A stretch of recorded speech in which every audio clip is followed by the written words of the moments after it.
Recent heinous crimes in the region which made national news are everyday events on the local level.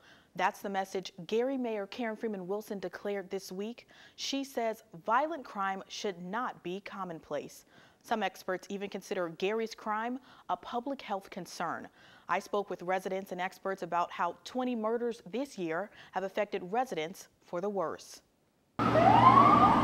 The city of Gary is suffering by expert diagnosis, infected with a string of shootings this year. There were 20 murders in the first 6 months, according to the Gary Police Department. I love my city. I support it. I don't personally like the shootings. Certainly one homicide is too many. Violence is always a public health concern. When you're dead, I don't think you can get more health conscious than that. It's a public health problem, but one treated by officers and community members, not just doctors. Public safety officers, the city administration, everybody, the social services agencies, the school systems, all coming together and looking at this as a community issue. Danita Johnson-Hughes is the president and CEO of Edgewater Behavioral Services. She says area violence is a public health concern because it affects the masses. Because that undergirds everything. If your community is not healthy, it's not going to be healthy in any other way. Crime's going to be high. In 2013, Gary's homicide rate was 64 per 100,000 residents.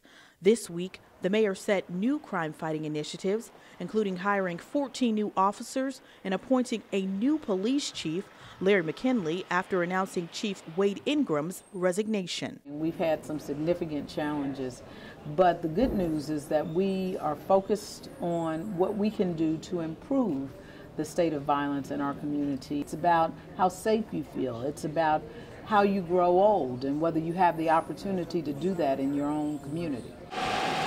Answering the call to make streets safer is the Gary Police Department, which McKinley says is underpaid and still mourning the death of a fellow officer shot to death on the job, Officer Jeffrey Westerfield. There are 3 immediate issues that I will work to resolve within the first 90 days as Chief of Police.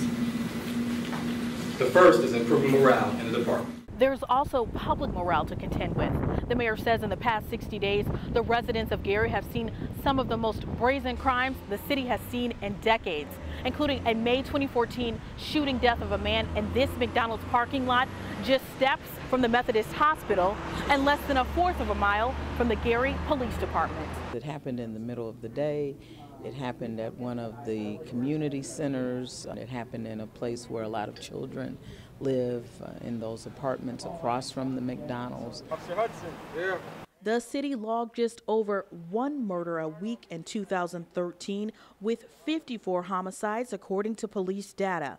And Johnson-Hughes says what happens to the body affects the mind. You cannot separate the head from the body.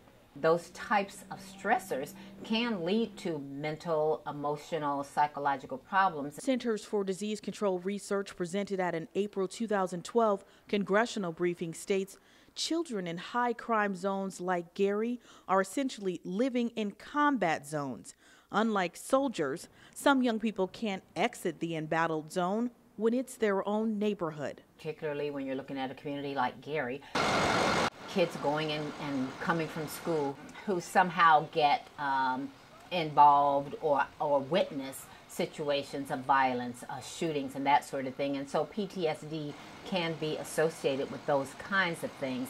Health officials say increasing spending for a community like Gary, with 37% of residents below poverty level, can help provide resources to be preventative against violence. From a public health funding standpoint, Indiana ranks about $15 compared to the national average of $60 per capita funding. 17-year-old Marisha Bailey of Gary says after graduating from the New Innovative Institute, she plans to leave her hometown. It's not a safe environment. Not only are we killing off our youth, but we're killing off people that God had plans for the future. Freeman Wilson continues to stress for the public to hold city officials accountable on crime-fighting initiatives.